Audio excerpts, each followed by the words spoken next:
Hello friends, আশা করি সবাই ভালো আছো। আজকে আমি এই কচুর ডাঁটার কচুর পাতা রান্না করব। এটা আমাদের দুজনেরই খুব প্রিয় খাবার। এটা হলে আর অন্য কোনো সবজি লাগে না, সব সবজি ফেল হয়ে যায়। আর তাই আমি এটা দুটো দিয়ে আমি দুটো রেসিপি তৈরি করব। দেখো, একটা হচ্ছে কচুর পাতার ঘন্ট। এই রেসিপিটা একটু স্কিপ হয়ে গেছে, কেন হয়েছে সেটাও বলছি।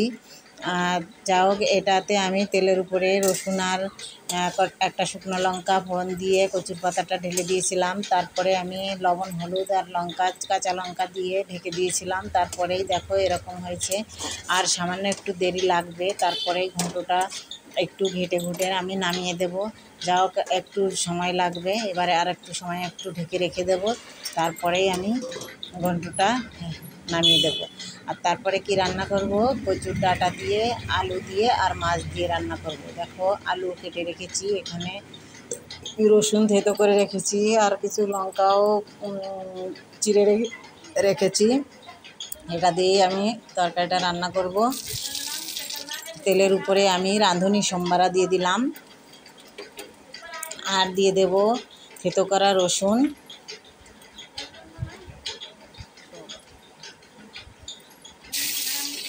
রসুনটা আমি একটু বাদামি করে ভেজে নেব।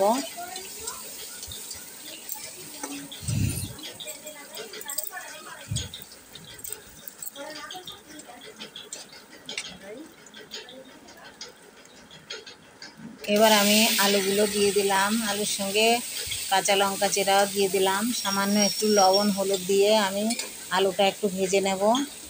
আর এবার বলবো তোমাদের, কচুর পাতার ঘন্টার সময় কেন স্কিপ হয়ে গেছিলো ভিডিওটা, কারণ মৌসুমটা খুবই খারাপ যাচ্ছে আজ এক সপ্তাহ ধরে। তারপরে আরও নাকি 4-5 দিন এরকম থাকবে, তাই রোদ তো বেরোচ্ছেই না। আজকে সামান্য একটু দেখা যাচ্ছিল রোদ, তাই আমি জামাকাপড় 3 দিনের ধোয়া জামাকাপড়গুলো সব ভিজে আছে, তাই আমি নিয়ে গেছিলাম উপরে। একবার উপরে নিয়ে যাচ্ছি, একবার নিয়ে আসছি, এই করতে করতে আমার লেট হয়ে গেল, ভিডিওটা স্কিপ হয়ে গেল। দেখো, আমার আলুগুলো ভাজা হয়ে গেছে। আমি পরিমাণ মতো জল দিয়ে দিলাম। আর এই তরকারিটা আমি সামান্য একটু ঝোল ঝোল করব, কারণ একদম শুকনো হলে আমার হাজব্যান্ড খেতে পারে না, ওনার একটু ঝোল ঝোল সবজি চাই। তাই সবজিটা সামান্য ঝোল ঝোল করে রান্না করব। আর আলু, লবণ, হলুদ পরিমাণ মতো দিয়ে দিলাম। এবার আমি ঢেকে দেব যতক্ষণ আলুটা না গলে যায়।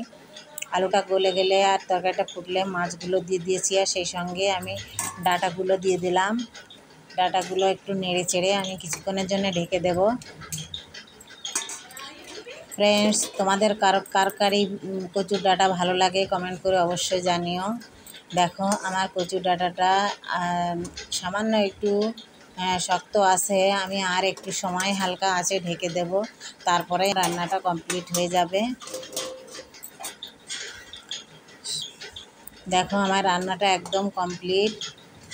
এবার আমি দেখাবো, আমি দুটো রেসিপি করে এই ডাঁটা পাতা দিয়ে সেটাই দেখাবো।